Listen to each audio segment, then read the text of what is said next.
Buenas noches.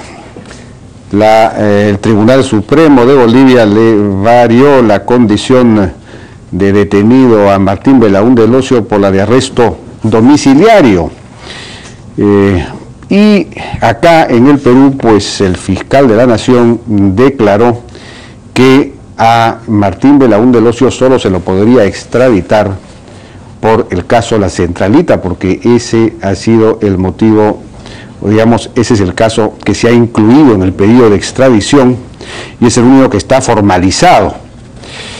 Pero como bien se dijo ayer en este programa, sería conveniente que se acelere el proceso de formulación o de formación del, digamos, del otro caso, del caso Antalsis, para poder luego plantear una ampliación en el proceso de extradición, de modo de incluir también el caso Antalsis, porque en el caso de La Centralita no sería absolutamente seguro que la extradición proceda, porque de repente los tipos penales por los cuales se acusaría a Martín Belaúnde El Ocio, pues podrían no existir en Bolivia, por lo menos el que se refiere a peculado, por ejemplo. Bueno, hemos recibido una comunicación de Paola Gerí, que es la jefa de prensa de la SUNAT, acerca de este supuesto seguimiento, reglaje a Tania Quispe, la jefa de la SUNAT, que fue mencionado hoy en un artículo de Cecilia Valenzuela en El Comercio. Y bueno, lo que dice Paola Gerí es que no existiría en realidad ningún reglaje a la jefa de la institución, Tania Quispe, sino que de lo que se trata, dice, es de una rutinaria acción de los servicios de inteligencia, específicamente de la contrainteligencia de la DINI, para hacer un seguimiento, una verificación de las actividades, en fin, de la seguridad de la jefa de la SUNAT. Es decir, se le habría hecho un seguimiento a la seguridad de la jefa de la SUNAT, para ver que, en fin, constatar, supongo yo, que esa seguridad esté actuando correctamente, en fin, esté desempeñando bien su papel. Y sobre el hijastro, señala esta nota que nunca ha tenido custodia, que sin embargo en julio del año pasado, en un trámite que tenía que hacer el chico de Migraciones, fue acompañado de unos efectivos de la seguridad y eso es todo. Bueno, esas son las aclaraciones de Tania Quispe o de la SUNAT. Bueno, la próxima semana debe debatirse en la Comisión Permanente del Congreso si se deroga o no la Ley de Empleo Juvenil. Al respecto, cabe dar cuenta de las preguntas que formulara Ipsos y que se publicaran el día domingo en El Comercio, en la encuesta urbana nacional de Ipsos. Tenemos ahí el primer gráfico.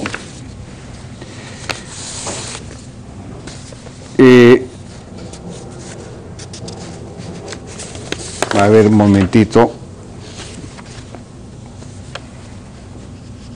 Ese no es el primer gráfico que habíamos pedido. Por favor, el primer gráfico. Así está. Bueno. ¿Por qué razones cree que la mayor parte de las pequeñas y microempresas del país tienen a la mayor parte de sus trabajadores en la informalidad? Dice que los impuestos son muy elevados, 43%. No hay suficiente supervisión del Estado, 36%. Es muy costoso tener trabajadores formales y su ganancia depende de no cumplir todas las leyes laborales. 36%, ese es el tema de del costo de la legalidad laboral, de la formalización laboral, ¿no? Es bien importante.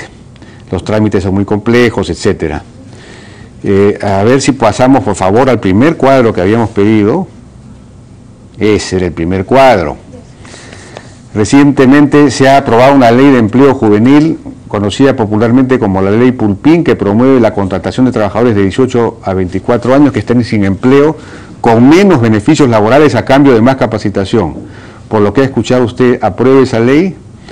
Bueno, un 72% la desaprueba, es un porcentaje sumamente alto. Claro que la pregunta, eso podría depender de la manera como se ha formulado la pregunta, ¿no? Porque se le pregunta a la gente que esto promueve la contratación de trabajadores que estén sin empleo con menos beneficios laborales. Pero si la gente está sin empleo o está con empleo sin beneficios laborales, tener de pronto seguridad social y una serie de otros beneficios, ley de las 8 horas, salario mínimo, etcétera, significa que en realidad van a tener más beneficios laborales. Es decir, la pregunta debió ser la contratación de trabajadores de 18 a 24 años con beneficios laborales. Claro, no todos, absolutamente todos, pero con los principales beneficios, podría haberse dicho con los principales beneficios laborales. Entonces me pregunto, si la pregunta se hubiese formulado así como es la verdad, ¿cuál habría sido la respuesta? Siguiente pregunta. La ley del empleo juvenil debería ser derogada en el Congreso, modificada o dejada tal como está. 31% piensa que debe ser derogada y 55% que debe ser modificada. Modificada es la mayoría piensa que debe ser modificada, no derogada. Siguiente.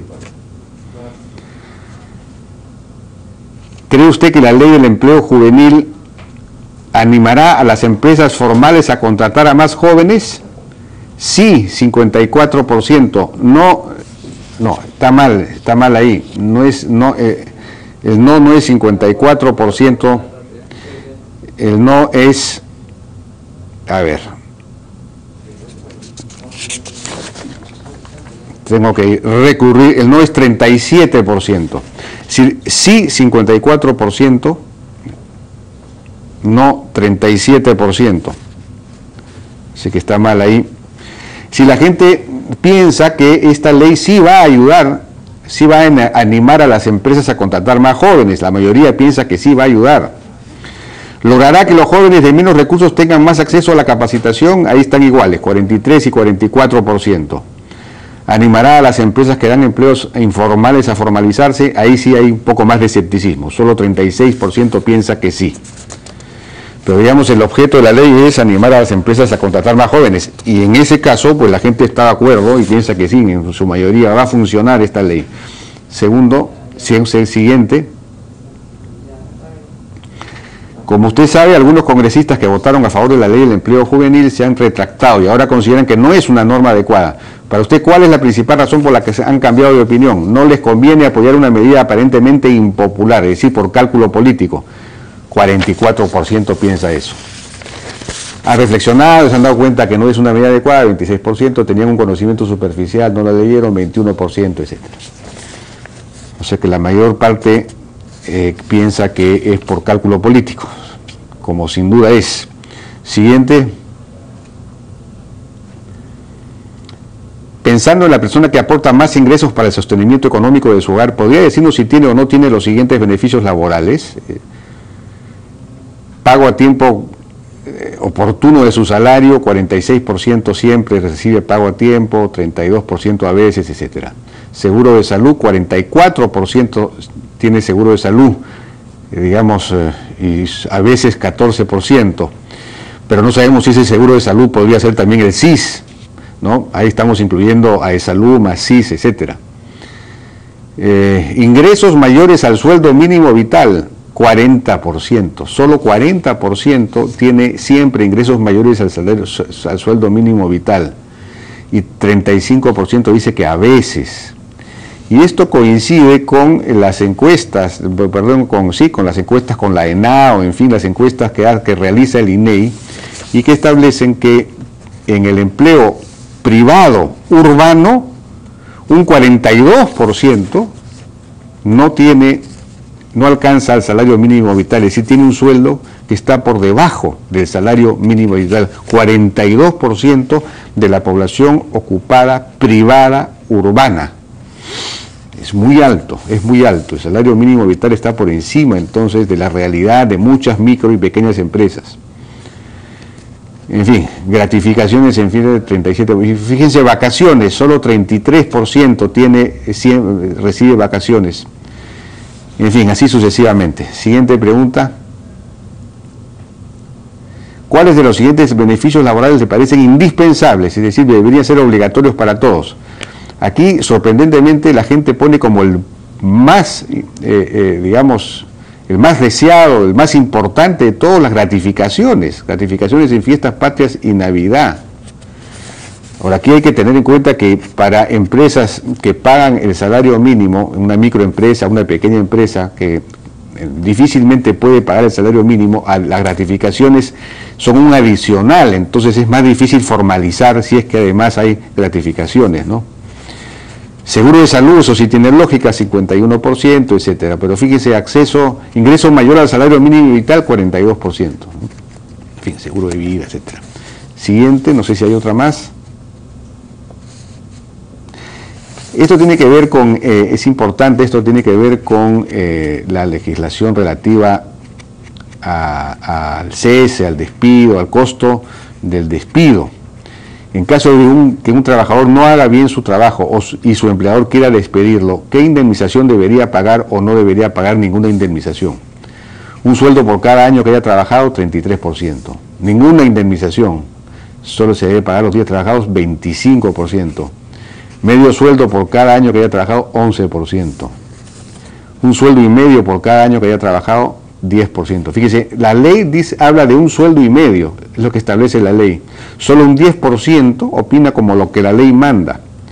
Casi un 70%, sumando las tres primeras, opinan por fórmulas que están por debajo de lo que la ley establece. ¿Qué es la realidad? Pues, ¿no? Ese es un tema importante porque significa que digamos, la ley, lo que la ley establece es muy costoso para las empresas.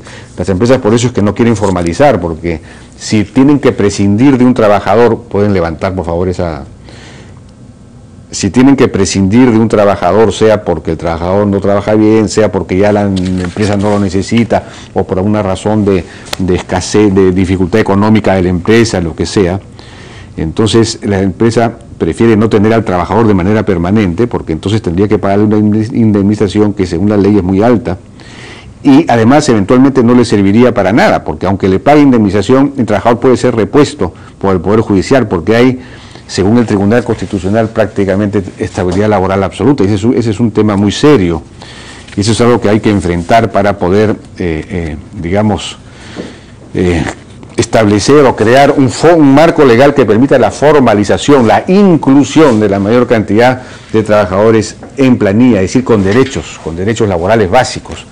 El 74% de la población ocupada del Perú no está en planilla, no tiene derechos de ningún tipo, no tiene derechos laborales. Ese es el gran